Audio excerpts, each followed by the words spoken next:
Bienvenida, bienvenido a esta exploración. Hoy vamos a meternos con fragmentos de un texto, un pilar del pensamiento político, el Contrato Social de Jean-Jacques Rousseau, de allá de 1762. Sí, un texto que, fíjate, inicia con una frase conocidísima y, provocadora. El hombre ha nacido libre y en todas partes se halla entre cadenas. Vamos a intentar desentrañar un poco cómo aborda Rousseau esta paradoja. Exacto. La idea hoy es sacar las ideas clave de estos capítulos, sobre de dónde viene la autoridad legítima, qué significa ser libre dentro de la sociedad y cómo debería, según él, organizarse el poder político. Vamos a analizar su concepto de voluntad general, la naturaleza de ese pacto que funda la sociedad civil y también sus reflexiones sobre las distintas formas de gobierno. Ideas que, créeme, siguen dando de qué hablar hoy en día. Ok, pues vamos a desmenuzar esto. Rousseau arranca viendo esto. Nacemos libres, pero vivimos sometidos. Y se pregunta, ¿qué puede legitimar este cambio? Y de entrada, rechaza que el orden social venga de la naturaleza. Dice que la familia es como el único modelo natural, pero es temporal, basado en la necesidad de conservación. Una vez que los hijos no necesitan a los padres, ese vínculo natural se disuelve. Sí, o se mantiene por acuerdo, ya no por naturaleza. Y luego se va duro contra la idea de que la fuerza genere derecho. Uy, sí, es muy enfática en eso. Hay una cita clave. El más fuerte nunca lo es lo bastante para dominar siempre, sino transforma su fuerza en derecho y la obediencia en deber.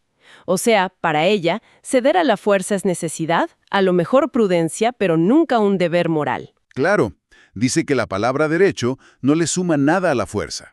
Si obedeces, por fuerza, ¿para qué obedecer por deber? Y de ahí se sigue contra la esclavitud. Totalmente. Desmonta cualquier justificación. Dice que nadie puede venderse a sí mismo, regalar su libertad. Eso sería un acto de locura, y la locura no crea derechos. Tampoco se puede renunciar a la libertad de los hijos. Y sobre la conquista, dice que la guerra es entre estados, no individuos. Una vez que un soldado se rinde, ya no es enemigo, es solo un hombre. No hay derecho a matarlo, y por lo tanto, tampoco esclavizarlo. Exacto. Renunciar a la libertad, para Rousseau, es renunciar a la calidad de hombre, a los derechos de la humanidad, incluso a sus deberes. Es incompatible con la naturaleza humana. Entonces, si no es la naturaleza, ni la fuerza, ¿qué queda para legitimar la autoridad? Pues las convenciones, los acuerdos. Y aquí mete una idea fundamental. Antes de que un pueblo elija un rey, tiene que haberse constituido como pueblo. Debe existir una primera convención. Ese es el verdadero fundamento de la sociedad. Y eso nos lleva directo al pacto social. A ver, Rousseau se imagina un punto en que los obstáculos en el estado natural son ya demasiados para superarlos individualmente. La única salida es unirse. Pero la pregunta es ¿cómo? ¿No? Él mismo lo plantea.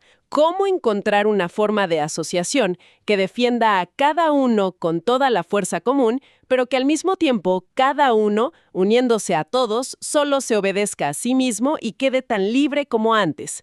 Vaya reto. Sí, suena casi imposible. ¿Y cuál es su solución? Pues es radical.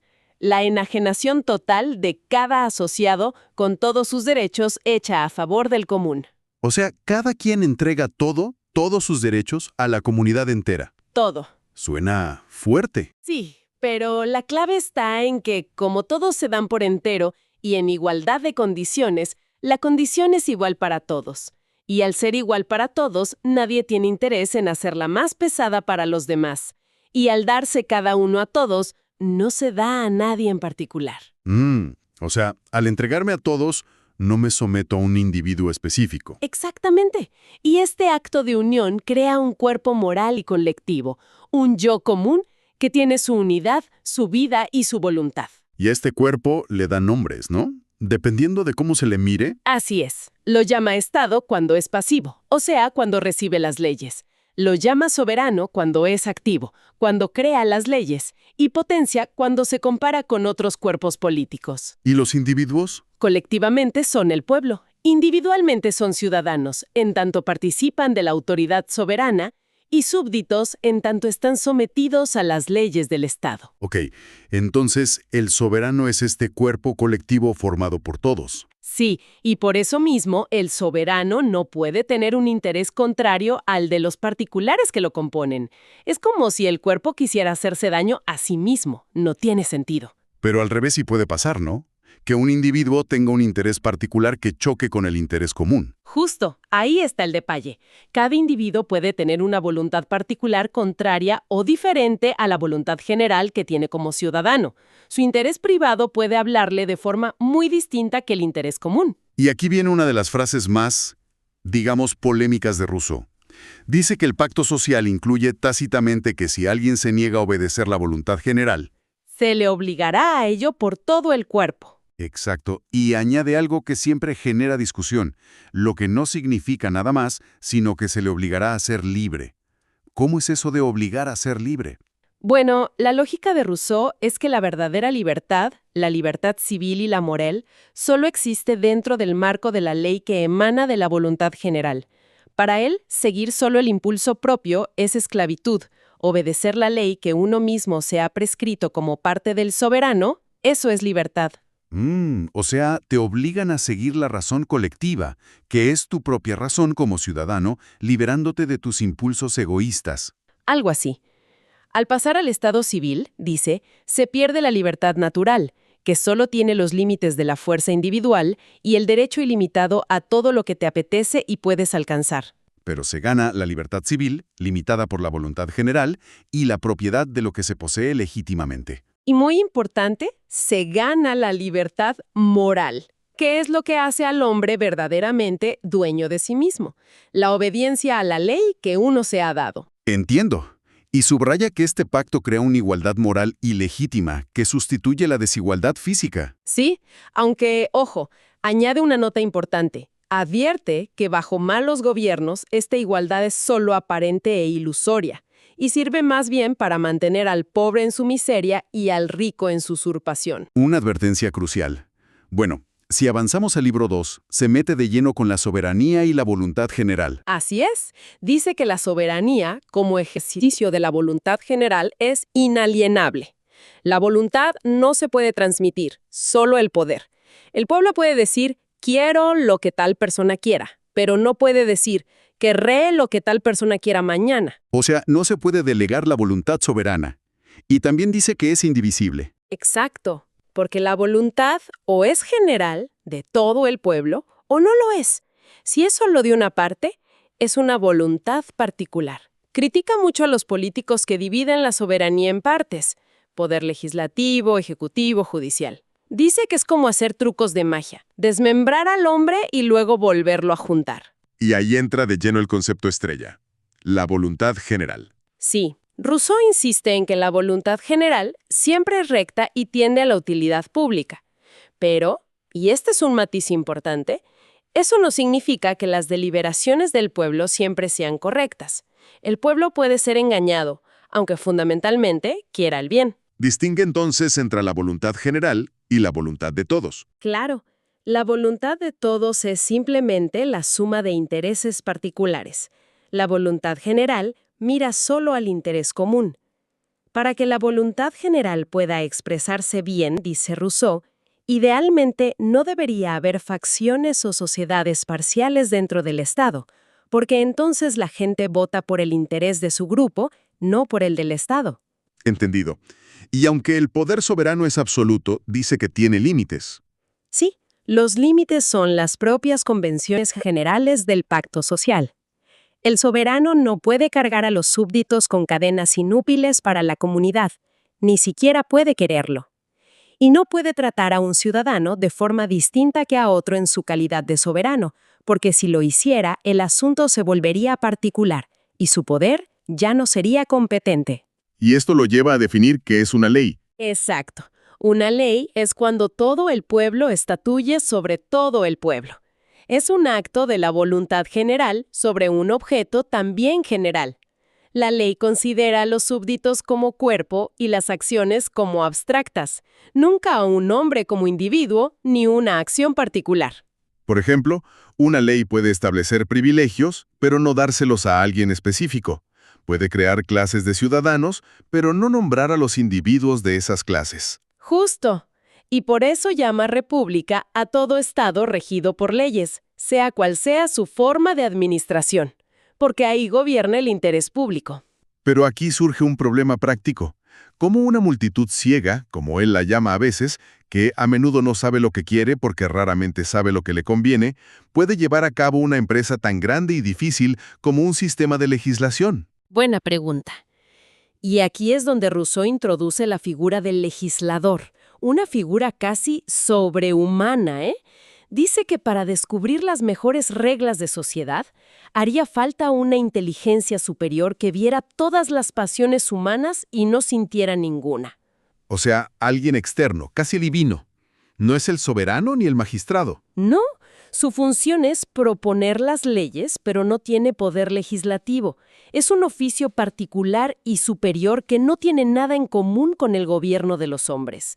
Su tarea es nada menos que cambiar la naturaleza humana, transformar a cada individuo, que por sí mismo es un todo perfecto y solitario, en parte de un todo mayor del cual recibe en cierto modo su vida y su ser. Vaya tarea. Y como no puede usar la fuerza ni el razonamiento puro para convencer a la multitud, Recurre, dice Rousseau, a una autoridad de otro orden, a menudo invocando lo divino, para persuadir sin violencia y arrastrar sin convencer. Pone ejemplos como Licurgo, Solón. pero aclara que solo el pueblo soberano, con su sufragio, puede dar fuerza de ley a lo que el legislador propone. Exactamente. Y además, no cualquier pueblo está preparado para recibir leyes en cualquier momento. ¿Qué condiciones pone? Pues varias.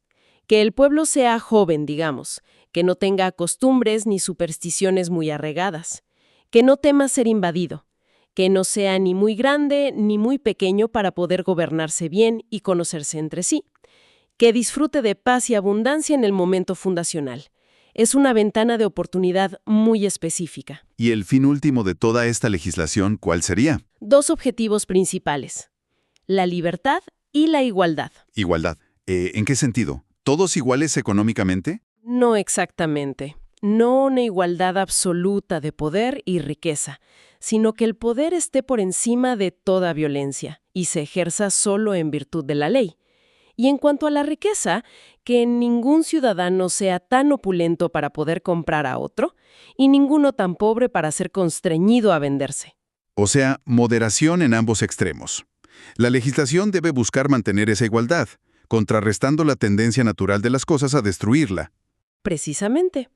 Y cierra el libro 2 clasificando las leyes, políticas o fundamentales, las que establecen la relación del soberano con el Estado, civiles, relaciones entre los miembros, criminales, relación entre el individuo y la ley, las sanciones. Y una cuarta dice, la más importante de todas. Sí, la que no se graba en mármol ni en bronce, sino en los corazones de los ciudadanos, los usos, las costumbres y, sobre todo, la opinión pública. Esa es la verdadera constitución del Estado. Muy interesante. Pasamos entonces al libro 3, que trata sobre el gobierno. Aquí hace una distinción clave. Fundamental. Distingue entre el poder legislativo, que es la voluntad general, pertenece al pueblo soberano, y el poder ejecutivo, que es la fuerza aplicada a actos particulares. ¿Y el gobierno? ¿Qué papel juega? El gobierno es un cuerpo intermedio establecido entre los súbditos y el soberano para su mutua correspondencia. Es el encargado de la ejecución de las leyes y del mantenimiento de la libertad tanto civil como política. Sus miembros son los magistrados o reyes, es decir, los gobernantes. No es el soberano, sino un ministro del soberano. Exacto. Es un cuerpo encargado por el soberano para ejecutar la voluntad general.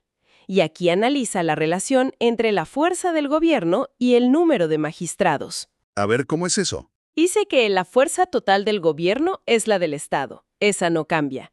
Pero cuanto más numerosos son los magistrados, más débil es el gobierno. Porque la voluntad del cuerpo de magistrados tiene que usar parte de su fuerza para coordinarse internamente. Y le queda menos para actuar sobre todo el pueblo. O sea, a más gente en el gobierno, menos poder efectivo tiene ese gobierno sobre la población. Digamos que menos fuerza relativa para imponer la ley. Por eso concluye que, en general, a medida que el Estado crece, más población, el gobierno debe concentrarse para mantener su fuerza relativa. Y eso lo lleva a las famosas formas de gobierno según cuántos ejercen el poder ejecutivo. Claro. Democracia, si el soberano encarga el gobierno a todo el pueblo o a la mayor parte. Aristocracia, si lo encarga a un pequeño número. Y monarquía, si lo concentra en un magistrado único. Y las asocia con tamaños de Estado, ¿no? Democracia para pequeños, aristocracia para medianos, monarquía para grandes. Sí, aunque luego las analiza una por una. La democracia directa, donde el pueblo no solo legisla, sino que también gobierna directamente, bueno, le parece casi una utopía. ¿Por qué? Requiere condiciones muy difíciles. Un Estado muy pequeño, gran sencillez de costumbres, mucha igualdad en rangos y fortunas y poca o ninguna suntuosidad. Además, dice que es muy propensa a las guerras civiles y agitaciones internas. Su famosa frase es que, si hubiera un pueblo de dioses, se gobernaría democráticamente. Un gobierno tan perfecto no conviene a los hombres. Ok. ¿Y la aristocracia? Distingue 3 tipos: natural, ancianos, patriarcas, electiva y hereditaria. La hereditaria le parece la peor forma de gobierno. La electiva, en cambio, la considera la mejor. Permite elegir a los más sabios y experimentados para gobernar. Es el gobierno de los mejores, en teoría. Requiere moderación en los ricos y conformidad en los pobres. ¿Y la monarquía? La ve como la forma con más vigor, porque todo el poder ejecutivo está en una sola mano. Pero también la más peligrosa, porque la voluntad particular del monarca tiene más facilidad para dominar sobre la voluntad general. Señala problemas como la sucesión, la dificultad de que un solo hombre gobierne bien un estado grande, la tendencia a elegir favoritos. También menciona los gobiernos mixtos, ¿verdad?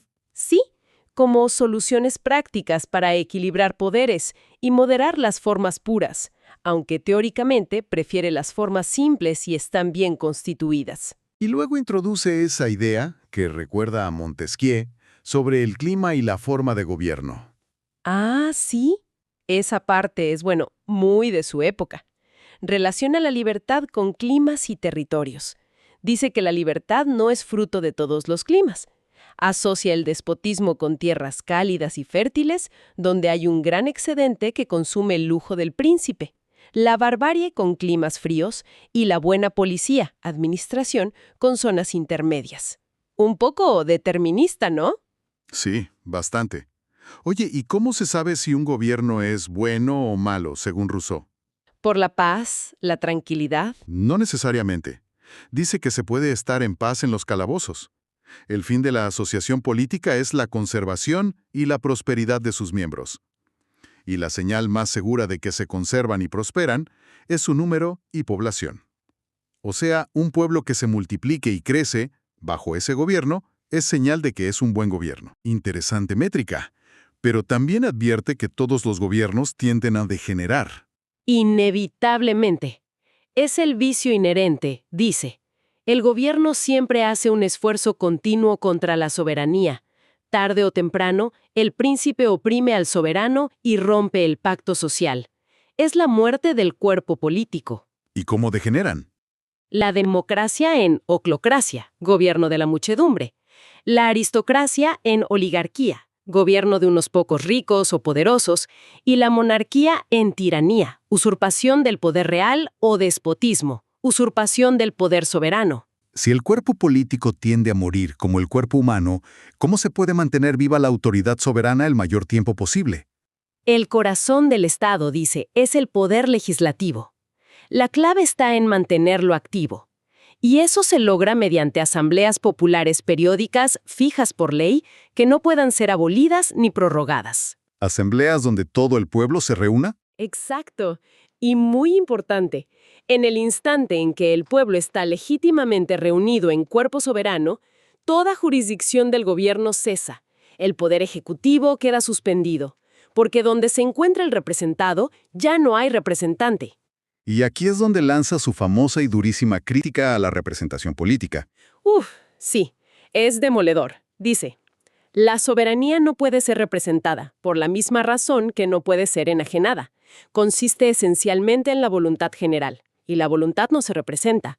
Los diputados del pueblo no son, pues, ni pueden ser sus representantes, son tan solo sus comisarios. No pueden concluir nada definitivamente.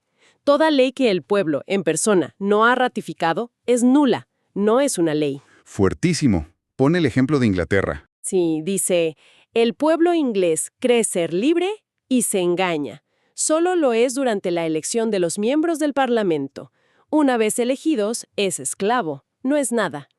Para Rousseau, en el momento en que un pueblo se da representantes, deja de ser libre, deja de ser pueblo. Una visión muy radical de la democracia directa. Y aclara también que la institución del gobierno no es un contrato. Correcto. No hay un contrato entre el pueblo y los jefes, que se da. Es una ley que establece la forma de gobierno y luego un acto de ejecución de esa ley, que es el nombramiento de los gobernantes. El pueblo siempre puede cambiar la forma de gobierno y a quienes lo ejercen. Y para evitar que el gobierno usurpe el poder, ¿propone un mecanismo en esas asambleas periódicas? Sí, propone que en cada asamblea la apertura se haga siempre con 2 preguntas que se sometan a voto por separado y que no puedan omitirse. Primera, si place al soberano conservar la presente forma de gobierno. Segunda, si place al pueblo dejar la administración a los que actualmente están encargados de ella. Un control directo y constante del pueblo sobre el gobierno. Ya para ir cerrando, en el libro cuarto echa un vistazo rápido a la voluntad general y el voto. Sí, reafirma que la voluntad general es indestructible. Puede ser que en un estado decadente los intereses particulares la silencien, pero no la aniquilan. Sigue ahí, aunque subordinada.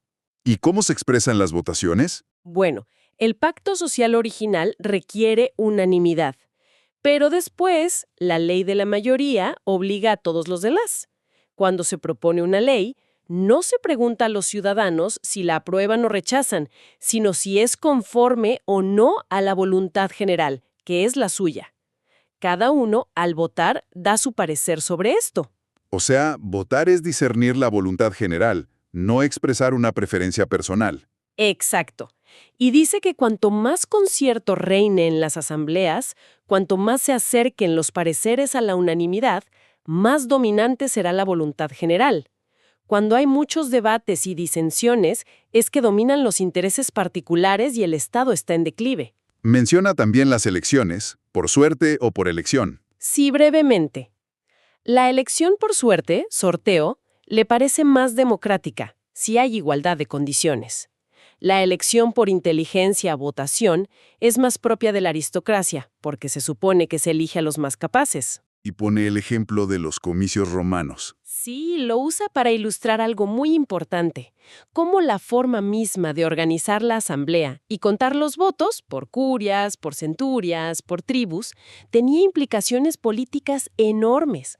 No era neutral, reflejaba y a la vez moldeaba las relaciones de poder entre patricios y plebeyos, ricos y pobres.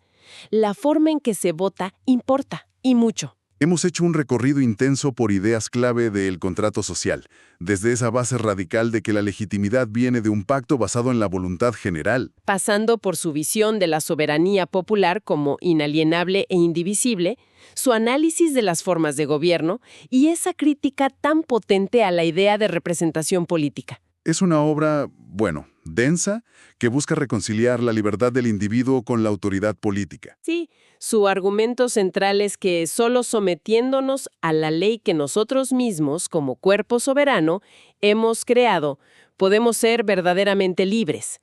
La igualdad y la búsqueda del bien común son los pilares. Y quizás como reflexión final queda la pregunta en el aire. En nuestras sociedades de hoy, tan grandes, tan diversas, tan complejas, ¿qué vigencia tienen estas ideas de soberanía directa, de voluntad general casi tangible? ¿Es posible siquiera o deseable implementarlas? ¿Y qué hacemos con esa idea tan incómoda de que a veces para que alguien sea libre hay que obligarle a hacerlo? Son preguntas que invitan a seguir pensando y releyendo a Rousseau, ¿no? Definitivamente un texto que sigue provocando.